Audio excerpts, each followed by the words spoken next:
Magkano yung pinakamalaking winnings mo sa casino? 20-30 million po. Gusto nilang maglaro kami. Sila gagawa ng paraan para mabigyan kami ng membership eh. Wala po kami kinalaman dyan kung paano kami nagkaroon ng ID niyan. Sa totoo lang, Your Honor. So, ibig sabihin, yung casino, lalapitan ka para pasugalin ka at bibigyan ka ng fake ID. So, inaamin mo na ikaw may-ari ng tambayan. Yes, Your Honor. Ako po may-ari. Okay. So, hindi mo alam, magbabagsak dyan, milyones na pera sa bahay mo? Hindi ka aware? Ano ka, tanga? Anyway, Bryce, magkano yung mga pera dinadala sa tambayan tuwing magbabagsak ng pera? Sa pag-aalala ko po, billion po. Billion? Your Honor. Opo. Kada bagsak? Opo, basta marami po siyang pera. Hindi po bababa sa 100 milyon, Your Honor. Kay Bryce Hernandez, magkano yung pinakamalaking winnings mo sa casino?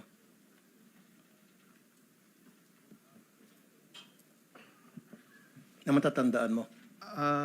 Your Honor, mga ano po siguro, mga 20-30 million po. Hindi ba 100 million? Hindi po, Your Honor. Yung chips to cash mo, na matatanda mo Ang sinasabi ko po sa isang gabi po. sa isang gabi, Opo, Your Honor. 20 million, Mga ganun po, opo. Okay. 20 to 30 million po ang pinakamalaki. 20-30 million. Pag ini-encash mo yon, cheque, tama? Hindi po, Your Honor. Cash din? Cash po. Cash. Pero kasi mayroong mga time, monitored ng AMLA, papasok ka ng perang 1 million, kunyari lang, ilalabas mo 2 million. The reason why I'm asking this is, merong record lumilitaw na ikaw ay nagmamoney laundering. Hindi po ako nagmamoney laundering, Your Honor. Talaga pong naglalaro po ako, nagkakasino po. Okay. Saan galing yung cash na sinusugal mo? Gaya po ng sabi ko, pag pumupunta po kami na grupo, ang may dala lang po ng pera sa amin si Boss Henry po. Doon po kami kumukuha ng perang panglaro. Saan galing yung perang dinadala sa inyo ni Boss Henry? Lagi po siya may dalang pera na nakabag sa sasakyan niya, na nakaready po talaga panlaro. Kung hindi po ako nagkakamali, ang isang bag niya po, naglalaman po ng mga 20 million po. 20 million kada sugal. Depende po kung kung mauubos yun or mananalo po. So, ilang beses sa isang linggo kayo nagsusugal? Ang usual po, mga 2-3 times a week po. Your 2 to 3 Honor. times a week. Sa 20 million sinusugal mo. So, 60 million a week ang perang pinagugulong sa casino. Yun po yung dala lang po ni Boss Henry yun. So, si Henry nagbibigay sa iyo ng pera para isugal mo lang. Actually, hindi naman po sa akin lang. Sa amin po lahat na grupo po na nagpupunta sa casino. Siya po lang may dalang pera. Doon po siya nagbibigay ng pera para panlaro po. So, ibig sabihin, pupunta kayo sa casino, lahat kayo, maghati-hati doon sa 20 million halimbawa. Opo, kung magkano po ang kukunin doon, inililistan niya lang po. Okay, saan galing ngayon 20 million? Hindi mo tinanong kay Boss Henry mo kung saan galing 20 million? Hindi ko po tinanong, Your Honor. Ba't di mo tinatanong? Alam ko po maraming pera yung boss ko. Kaya Anong ang pangalan ni Boss Henry? Anong tunay niyang pangalan? Boss Henry Alcantara po. Alcantara. Pero alam mo na galing sa kickback yon. Yung specific po kasi na pinilalaro, alam ko pong may nakukuha po sa kickback, pero yun po kung yung pera po na niya na sakyan, hindi ko po masabi kung doon po galing, Your Honor. Yung kasi meron kang 36 bank accounts na freeze ng AMLAC ngayon. At meron yan laman na 597 million. Your Honor, baka po mga naging transaction po, pero wala po kung ganyang kalaking pera sa bangko. Hindi, galing sa AMLAC to eh. Your Honor, wala po akong natatandaan may ganyang kalaki talaga. Sana po makita ko po yung listahan niyan So, kasi napakalaking pera po. 190 deposits totaling to 597 million. And yet, ang sweldo mo is 56,000 lamang kada buwan. So, ang tanong, paano ka nagkaroon ng ganitong kalaking pera samantalang ang sweldo mo lamang sa DPWH ay 56,000. Ito pa, ang mga nag-deposit sa accounts mo, sa mga accounts mo, misis mo, pati ex-wife mo, nagde-deposit. Mayaman ba ex-wife mo para mag-deposit sa'yo ng milyones? Your Honor, huli pong... Mother mo nagde-deposit sa'yo. sa account mo? Actually po kasi, ang parents Anyway, ko naman po, nakakontem ka naman dati. So, Opo. siguro sabi mo, wantusawa ka na magsinungaling ngayon. hindi naman po ako nagsisinungaling. Ito, Your may Honor. record nga, oh. 190 deposits totaling to 597 million pesos. Ito yung freeze ngayon, the bank accounts mo. 36 bank accounts. Ang mga nag-deposit dito, mother mo, misis mo, ex-wife mo. Ang yaman naman yung tatlo para mag-deposit ng milyones sa account mo. Pati ex-wife mo, mayaman. Wala po akong ganyan talaga kalaking pera sa bangko, Your Honor. Prinis nga ito ng AMLAC eh. Itong information na ito galing sa AMLAC to eh. So ibig sabihin, mali ang AMLAC, ikaw ang tama. Tama yung mga pinagsasabi mo. Kasi kung hindi ka lang nakakontem, pakukulong na kita ngayon mismo eh. Your Honor, Napakasinungaling mo. Your Honor, baka naman po ang sinasabi ni AMLAC is yan po yung naging transaction po, hindi po yan yung total na pera ko sa bangko. Labas-pasok nga na deposits ang pinag-uusapan natin. Yung naging laman ng pera mo. Sabi mo, there's no such thing as 597,000. Ito nga po yung sinasabing labas-pasok na pera, which total to 597. At mga nag-deposit dito, ex-wife mo, misis mo, nanay mo. Posible po yan, Your Honor. Ngayon inaamin mo na. Pasensya na po kayo kasi ang intindi ko po kanina meron po akong 590 million sa bangko Umabot sa 597 ang total amount. ng mga transaction po, Your Honor. Possible po. Ang tanong ko ngayon, sa sweldo mong 56,000 pesos kada buwan sa DPWH, saan nanggaling to? So sasabihin mo ngayon, misis mo at saka ex-wife mo. So anong trabaho ng ex-wife mo? Para mag-deposito ng malaking pera. Yung ako po kahit papaano, yung kapatid ko po kasi may nag-buy and sell, kahit paano nag-share po ako doon para po kumita. Tapos hindi naman po walang-wala yung mga magulang ko. Napagtapos naman po nila kami na maayos at may hanap buhay po sila. Nabigyan din po nila naman kami ng pera. Hindi lang naman po ako, pati po mga kapatid ko. Napalabas mo, bukod sa DPWH na sweldo mo, meron ka pang sideline na hanap buhay. Ano yung sideline na hanap buhay mo? Nakikishare lang po ako sa buy and sell po ng kapatid ko. Minsan po yung motor, minsan po yung sasakyan. Kung ano lang po ang kayang i-share. Your So Honor. parang racket mo. Extra income po, Your Honor. Extra income na abot sa milyon-milyon pansugal mo lamang. At saka po nanalo rin po sa casino, Your Honor. Kapag ikaw ay pupunta sa casino, meron kang gamit na fake ID, tama? Your Honor, wala po akong nahawakan na fake ID. Membership number po ang binibigay sa amin. Wala po akong... Meron kang fake ID galing sa LTO. Ay, yung pineke mo yung LTO driver's license. Your Honor, wala po akong ginawa. Wala po akong ni-request talaga para gumawa po ng fake ID Hindi ng ka LTO. nag-request sa LTO, pero ikaw nag-produce. Yun ang ginagamit mo sa casino tuwing magsusugal ka. Your Honor, nagsasabi po ako ng totoo. Di ba nung last hearing dito, may pinakita pang ang picture mo na merong fake ID? Ano bang pangalan nun? Nakita ko po yan, Marvin De Guzman po. Exactly. Gamit-gamit mo yun. Yun ay pinisinta ng casino sa amin. Marvin D. Guzman. Tapos ngayon magsinungaling ka. Your Honor, Paano ka ilalagay sa WPP kung ikaw ay napakasinungaling ngayon pa lamang? Your Honor, Magsabi ka ng totoo. Your Honor, nagsasabi po ako ng totoo. Sila po ang may hawak siguro ng ID na yun. Hindi po Kaya ako. nga Wala po akong nahawakan na ganun. Paano nagkaroon ng kopya ang casino ng Marvin D. Guzman kung hindi mo prinsinta sa kanila? Actually, Your Honor, ang alam ko po, natatandaan ko dyan. Dahil gusto nilang maglaro kami, sila gagawa ng paraan para mabigyan kami ng membership eh. Wala po kami kinalaman dyan kung paano kami nagkaroon ng ID dyan. Sa totoo lang, Your Honor. So ibig sabihin, yung casino, lalapitan ka para pasugalin ka at bibigyan ka ng fake ID? Ganun na nga po, Your Honor. So pag pinatawag namin yung casino, kaya mong panindigan yon. Bakit ka lalapitan ng mga casino? Ba't ka lalapitan ng casino? Okay, mag-name ka ng casino. Anong casino pinupunta mo? Paninindigan ko po yung Anong casino. name ng casino? Sige, magbanggit ka. Sa Soler po. Okay, so ibig mo, sino sa Soler ang lumapit sa iyo para sabihin, oy, Mr. Hernandez, magsugal ka, kaming bahala, bigyan ka namin ng fake ID para hindi ka matrace sapagkat bawal dito ang government official. Sino doon? Hindi ko po maalala ang Sino? pangalan niya, Imposible pero... di mo maalala. Hindi, totoo po, Your Honor. Pero alam ko po, ano siya, parang yung mga business... Kasi kung talaga nagsabi ng totoo, patatawag namin yung Soler na nag-iimbita ng mga government official magsugal na bawal naman alam nila at bibigyan pa ng fake ID. Banggitin mo yung pangalan. hindi ko po alam yung pangalan niya, pero pagka nakita ko po siya, Senator Rafi, maalala ko po siya, Your Honor. Yung Mike Archibald, does it ring a bell?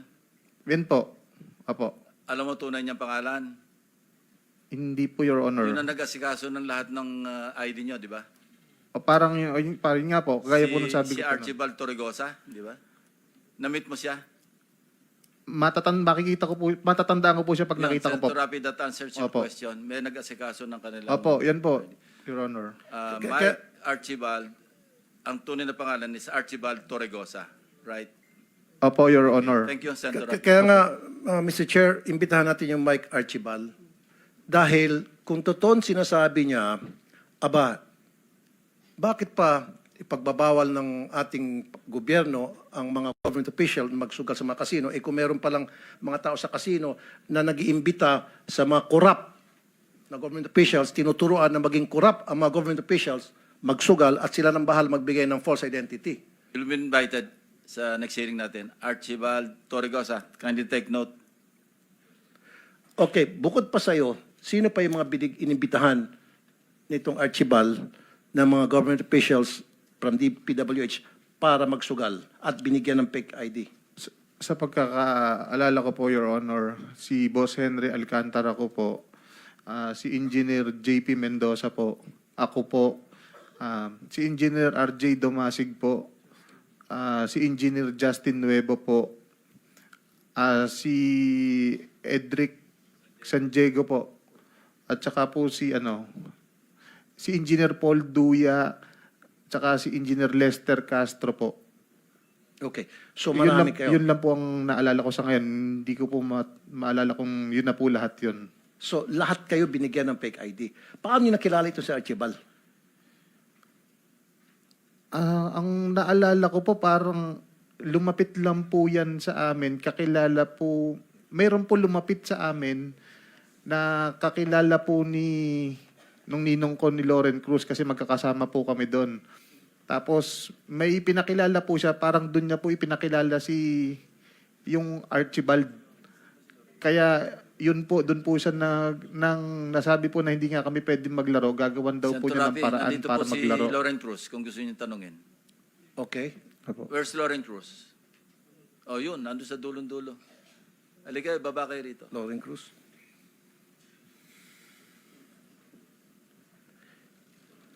Yung panalo mo ba, binabalik mo rin kay Alcantara? Yung winnings mo Sa casino po. sa casino? Hindi po, parang may share po. Pagka nanalo po, may balato. Binabalatuan ka lang. So, ibig sabihin, bibigyan ka ng pera ni Alcantara para isugal yung pera na kurakot niya. Ganun ba yon? Hindi ko po alam kung galing po sa kurakot yung binigay niya, pinapahiram niyang pera, Your Honor. Pero pera niya pong galing nasa sasakyan ko po. Sasakyan niya po, Your Honor. Okay. Anong pangalan mo ulit? Loren, ikaw yung nabanggit niya. Okay. So, ikaw yung nabigyan din ng fake ID. Hindi po, Your Honor. Ba't nabanggit ang pangalan mo? Ninong ko po kasi ang may kakilala dun sa taong nakakita sa amin na nagpakilala po doon sa gagawa daw po ng paraan para makapaglaro po kami. Okay. Paano niyo nakilala yung gumawa ng paraan para makapaglaro? Itong si Hernandez. Your Honor, hindi ko po alam yung sinasabi nila. Nagkataon lang po. May isang kakilala ron sa casino na... Mag-o-taking nga siguro ito muna. Nag-o-taking ka na ba? Opo. Sige. Sige. And then? Nakakwentuhan lang po namin kung paano po sila nakakuha ng fake ID, hindi ko po alam. Paano mo nakilala? Nakilala ko lang po, namukhaan ko lang po sa casino na nakakilala ko po dati po yun. Pero hindi ko po alam kung paano po sila nirelate doon sa sinasabi nilang pangalang isa kang ina, hindi ko kilala yun. So, ibig sabihin, ikaw ang lumapit kasi kilala mo yung... Hindi po, archive hindi na po, yun. hindi po. Ikaw ang nilapitan. Na sila po ang lumapit sa kanila po, sa amin po. Kaya nga, bakit kayo nilapitan? Hindi po. Siyempre, may purpose yun. Kaya kanilapitan, alam nila na kayo galing sa DPWH, alam nila na marami kayong perang pansugal. O alam nila na bawal, di ba? Your Honor, hindi po ako taga DPWH. At di ka taga DPWH. Hindi po. Anong trabaho mo?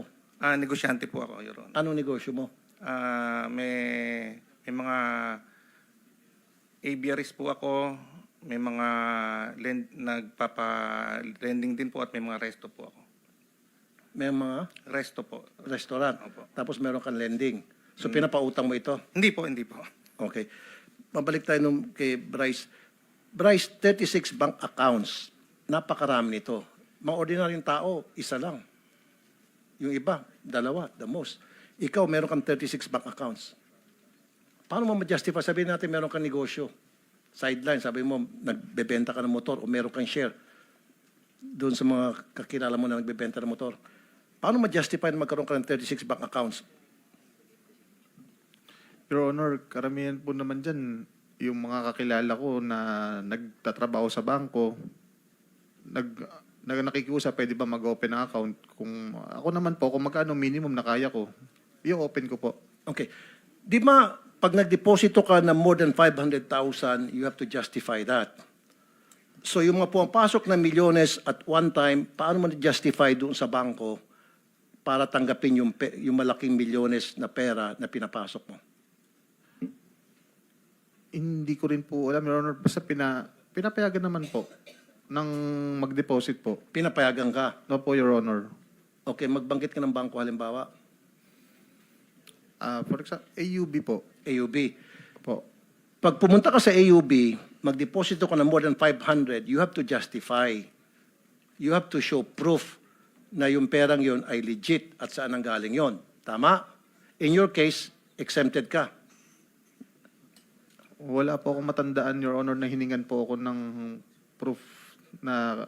So ibig sabihin, lahat ng bangko, itong 36 bank accounts mo, lahat ng bangkong ito, hindi ka na hinihinga ng proof kung saan ang galing yung pera dinedeposito mo. Minsan po, yung iba po humingi. Pero doon po, parang madalas po, hindi po talaga, Your Honor. Kahit po more than 500,000, hindi po. Magkano pinakamalaking dinepositong pera? Parang 10 million po. Okay. 10 million nag-deposit ka. Hindi ka man lang hiningian ng pruweba ng bangko kung na yung perang yun ay legit at saan ang galing?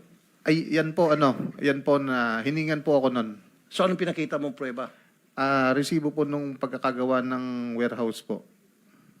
So gumawa-gawa ka ng resibo na gumawa ka ng, meron kang ginawang warehouse. Hindi po, Your Honor. Na parang construction. nag-private po na, hindi po ako sa gobyerno ng kontrata nun, sa sa private po, mga warehouse po. Senator Rafi, Subcon, ganun po. pandagdag kaalaman lang, si Loren Cruz, ito yung sinasabi na bagman ni Henry Alcantara. Siya rin yung may-ari noong tambayan na kinonfirm naman ni Bryce Hernandez last hearing. So yan yung background ni Loren Cruz. Kaya natin siya inimbitahan. Katunayan, marami tayong na-trace na sasakyan. Kasi pag nagdo-donate ng sasakyan si Henry Alcantara, kung bakit, sa kanya nakapangalan yung mga sales invoice. So yun, dagdag FYI lang para for you to pursue. So bagman ka, Mr. Cruz? Mr. Chair, hindi po ako bagman. Sinabi ni Bryce yan last time. Inamin na niya, no? Gusto mo magsapukan kayong dalawa. Sen, ikaw po nagsabi na bagman siya. Kinonfirm ko lang po. Kinonfirm mo, pareho na lang yon. Opo, salamat po, Your Honor. Kinonfirm at saka sinabi, parehas lang yon. I mean, hindi po sa akin nanggaling yun, Your Honor. Okay. Kung bagman ka, magkanong laman ng mga bag na pera na daladal mo palagi para ipansugal nitong si Your Bryce Honor. at mga kasamahan? Hindi po ako bagman. With the indulgence of Senator Rafi, Mr. Cruz, parang awa mo na sa sarili mo. Nanumpa ka na magsasabi ng katotohanan. Sinabi na nga ni Mr. Bryce na bagman ka, kinonfirm na nga. Patuloy ka pa nagsisinungaling. Sandali, Gusto Dr. mo Arvina. bang mailaga ka sa kulungan? Sandali, Dr. Arvina. Okay. Ganito, bigyan kita ng last chance. Last chance. Kung hindi, ipakukulong kita. Ipapakontempt kita ngayon. Last chance. Bagman ka o hindi? Your Honor, hindi po ako bagman. Negosyante po ako, Your Honor. Kinonfirm ni Bryce na ikaw ay bagman at magkakilala kayo. So bakit niya i-confirm na ikaw ay bagman kung hindi naman talaga? Last chance, dahil kung hindi, I will cite you in contempt, Mr. Chair. Shokos pala. Si Shokos kita. Explain. Why I should not file you in contempt? Your Honor, kaya lang po ako natawag na bagman na hindi naman po talaga ako bagman ni Mr. Chair. Yung pong Alcantara. kaya lang po ako natawag na bagman ni Senator Ping dahil po doon sa mga sasakyang ipinangalan sa akin. Hindi si Senator Lacson ang sabi na bagman ka, si Alcantara nagsabi at kinumpirma ni. Hindi po si Alcantara ang nagsabi. Yung tambayan, bahay mo yun, property mo yun, ano? Yes, Mr. Chair. Okay, thank you. Okay. Tambayan, yung dalahan ng pera, hindi ba? Mr. Chair, Tambakan ng pera. sa pagkakatanda ko po, sa pagkakaalam ko po, Mr. Chair, ang isang beses ko lang po sila nakitang nagdala sa sinasabi pong bahay ko po. Kaya nga, kung bagsakan ng pera yung isang establishmento na pag-aari mo, then it's tantamount to you being a bagman. Kasi sinasalo mo yung mga pera galing sa kanila. Doon binabagsak. Bagsakan ka ng pera yung establishmento na pag-aari mo. Yung tambayan, kung tawagin. Your Honor, yung... So inaamin mo na ikaw may-ari ng tambayan. Yes, Your Honor, ako po may-ari. Okay. So hindi mo alam, magbabagsak dyan, milyones na pera sa bahay mo? Hindi ka aware? Ano ka, tanga? Your Honor, yung po kasing sinasabi nilang tambayan, hindi naman po kasi talaga tambayan yon. Yun po ay binili ko para i-flip lang at i-buy and sell kasi nagba-buy and sell din po ako. Kaya nga, pero ikaw may-ari noon. Opo. At yung lugar na yon, yun ay bagsakan ng mga salapi. Your Honor, gaya nga po ng nasabi ko, sa pagkakatanda ko po, isang beses ko lang po nakitang merong pera doon. Magkano yung isang beses lang, kuno, sabi mo, na binagsakan ng pera yung tambayan? Your Honor, hindi ko po alam kung anong total no kasi hindi naman po ako kasali sa opisina nila. So hindi mo man lang ini-inquire na baka illegal na yun, baka pera galing sa droga yun, o baka pera na galing sa pang-hold up yun sa bangko? Your Siyempre mag-inquire ka. Magkano yung sabi mo hindi mo alam. At least man lang mag-inquire ka pag mayroong perang alam mo na pumasok doon sa establishment pag-aari mo, you should have at least inquired. And I know, meron kang advance notice. Hindi naman pwedeng basta-basta magdadala ng pera yung isang grupo diyan sa tambayan nang hindi mo aware, na hindi ka aware, na hindi tinimbre sa'yo. Your Honor, kasi po, yung sinasabi nilang tambayan, open naman po silang magpunta doon. Kahit anytime po sila magpunta doon, nakakapunta po sila. Kaya hindi ko po na monitor kung nagpupunta sila, kung kailan sila nagpupunta, kasi open po yun. I know, lahat naman ng restaurant open to the public. Yung tambayan pong sinasabi. Lahat nila, naman ng bakit po? establishmento, pwede mo sabihin, open. Kasi labas-pasok sila. Pero at least man lang, alam mo kung sino-sino yung mga taong pupunta doon. Diba? Imposible, hindi mo alam kung sino yung mga tumatambay doon. Yes, Your Honor. At alam mo na mayroong mga nangyayaring aktibidad na kung saan milyones na pera ang binabagsak doon. Alam mo yun, imposible hindi. Your Honor, gaya nga po nung nasabi ko, isang beses ko lang po nakitang nagdala sila doon. Kagaya nga po ng gusto kong sabihin sa inyo, pagkakita ko po kung anong yung isang instance po na yon, ay pinagsabihan ko sila na wag na silang magdadala doon. Talaga So po. pinagsabihan mo. Opo. Okay. Yung mga pupunta doon sa tambayan, ito yung mga taga-DPWH. Kadalasan po, Your Honor. Kadalasan. Opo. Tapos doon sila naghati-hati ng pera na hindi mo alam. Doon sila naghati-hati. Hindi ko po alam kung pinaghatian na yon o kung para saan po yon. Hindi ko po alam, Your Honor. Hindi mo alam kung saan galing yung pera na dinadala doon. Yes, Your Honor. Basta't alam mo, mayroong milyones dyan at nandiyan yung mga taga-DPWH at sila ay maghati-hatian doon. Your Honor, isang beses ko lang po nakita yon at pinagsabihan ko din po agad sila. At hindi mo alam kung magkano. Your Honor, hindi ko po alam kung magkano. Bryce, nakapunta ka sa tambayan? Opo, Your Honor. Ilang beses na ginawang bagsakan ng pera yung tambayan sa maalala mo? Mahigit po sa isang beses, Your Honor. Hindi ko po alam kung ilan po ang beses, to be exact. Mahigit sa isang beses. Opo, Your Honor. Sinungaling ka. Your Honor, ang sabi ko po, Imposible hindi mo alam na mayroong mga perang dinadala dyan sa lugar mo at malalaking perang pinag-uusapan, hindi na mga barya-barya. But anyway, Bryce, magkano yung mga perang dinadala sa tambayan tuwing magbabagsak ng pera? Sa pagkaalala ko po, billion po. Billion? Your Honor. Opo. Kada bagsak? Opo, basta marami po siyang pera, hindi po bababa sa 100 milyon, Your Honor. Oh, okay. At any given day, any given time, magkano yung binabagsak sa tambayan, sa maalala mo? Yung picture na nakita ko po, dahil sabi ko nga po, dun ko lang po nakita yung ganong karaming pera na puno yung bilyaran. Alam ko po, mahigit po sa 1 billion yun, Your Honor. Mahigit 1 bilyon. Magkano, ilang kayo naghati-hatian doon? Hindi po para sa amin yun, Your Honor. Alam ko po, delivery po yun for delivery po sa proponent. Kung tama po pagkakalala ko. At sino yung proponent? Tingin ko po, kung tama po yung pagkakaalala ko, sabi po ni Boss Henry, yun po yung kay Zaldico. Magkano yung commission mo doon? Your Honor, wala po akong commission doon kahit magkano po. Yung sa Okay. delivery na yun, Your Honor. Time's up na ako, Mr. Chair.